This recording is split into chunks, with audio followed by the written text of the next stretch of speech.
Hello, welcome to Lesson 10 of Mastering Java. Here what we're going to do is begin to talk about a different kind of loop, and that's called the while loop.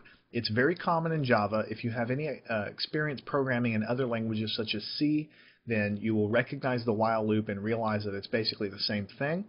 I do want to tell you that the use of these different kinds of loops that we're going to learn here in this lesson and in the next few lessons, a lot of the time you can use them interchangeably. So up until now we have learned how to use a for loop. So for instance, if you have an integer I that you have there, we've learned how to use a for loop, and we've said it goes something like this. I is equal to 0, I is less than or equal to 10, I plus plus.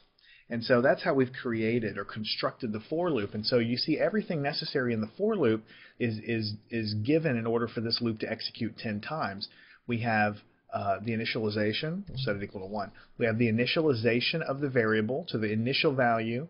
Then we have the final value, or the termination condition. We're running this loop all the time as long as I is less than or equal to 10.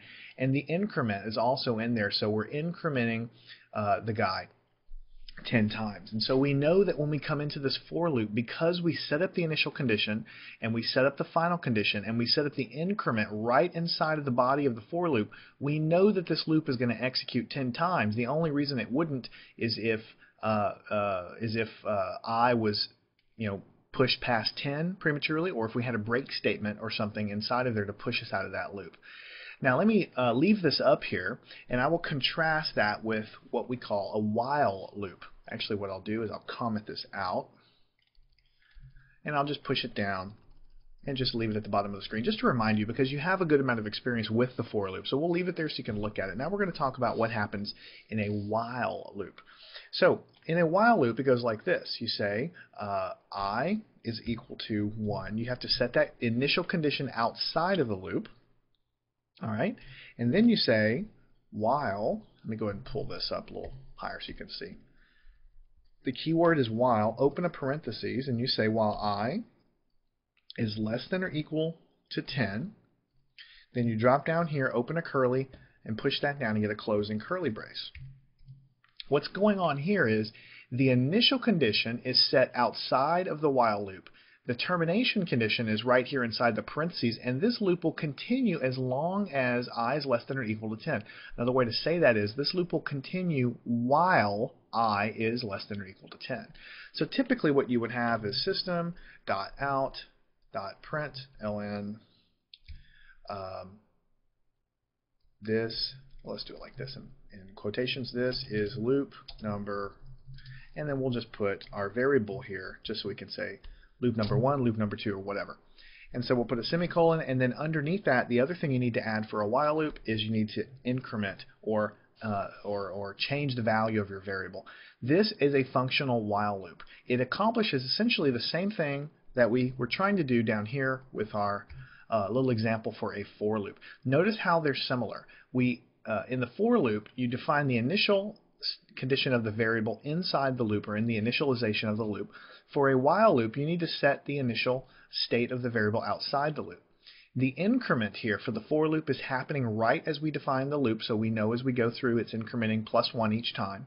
For the while loop, you need to do that yourself in the body of the loop, or else nothing's going to happen, nothing will increment, and the loop will never stop, right? And then the termination condition, I less than or equal to 10, which is here in the middle of the for loop, that's actually what's up here, the only thing up there for the while loop. So let's go ahead and hit save, and let's run this. And you can see this is loop number 1, 2, 3, 4, 5, 6, 7, 8, 9, 10. All right. So that's kind of the point of the while loop. It's a different way to accomplish a similar task. And so you can accomplish almost all the time when you're trying to use a while loop for something, you could have used a for loop. Conversely, many times you're using a for loop. If you wanted to, you could use a while loop. They're just two different tools. Sometimes it makes a little more sense to use a while loop. Sometimes it makes a little more sense to use a for loop.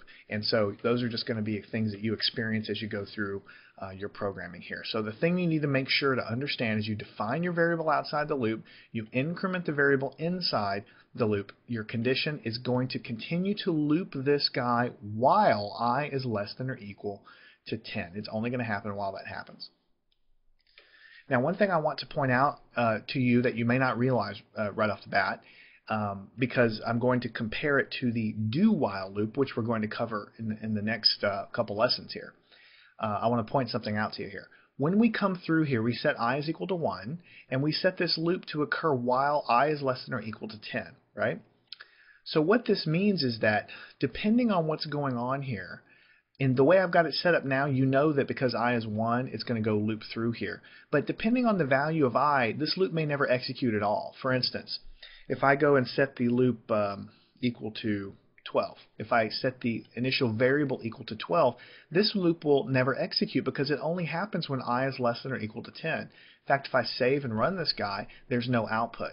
So for a while loop, depending on how you've set things up, if you do it wrong, or if the value of your variable is such that this constraint is not met, then you may never loop through your loop at all. Right? Now that's going to be a little different to the do while loop later. I guess all I'm trying to just kind of get you to remember in the back of your mind as you learn this is that with the while loop, you may never execute the loop at all if the initial condition doesn't fit with what is in here. And that's going to be a little different for a loop that we have later. But the main takeaway here is you set your variable up, you increment through, and then there you go. And so you have to have your termination condition and your increment condition. All right, so let's erase all of this and show you another quick example. We can do things with letters as well. We can have a character variable called letter, and then we can set that equal to A, right? And then we can, so we've initialized that, we can have a while letter is less than or equal to Z. Then we can open this guy up, and then here we can have system.out.println. The current letter is, and then you just put whatever the current letter is that we're keeping track of, right? Now, again, you have to have an increment, so you do letter plus plus, which is letter is equal to letter plus 1. Remember, for character variables, you can increment them just like integers. It's just that when you do that, you're zooming down the alphabet one by one. So what happens here is we initially set the variable equal to capital A, and then we're saying let's execute this loop as long as the letter is less than or equal to capital Z. And then we print it out. The current letter is whatever it is, and then we increment the letter. So as we go through this, we should increment this variable A, B, C, D, E, F, G. Eventually we get to Z, and after that the loop stops. So let's go ahead and hit run there, and then we can see up here the current letter is A, B, C, and then you continue all the way down to Z, and then the loop stops. So while loops can be very useful with integers, with characters, and you know, a lot of times you can accomplish the same thing with a for loop, but sometimes it makes a little more sense depending on the exact thing you're doing in your program to use a while loop. So what I'm going to encourage you to do now is go off to the exercises that we have and try to work them yourself, try to work it yourself to just get a little bit of practice with the while loop, and then continue on to the next section where we will continue learning about looping in Java.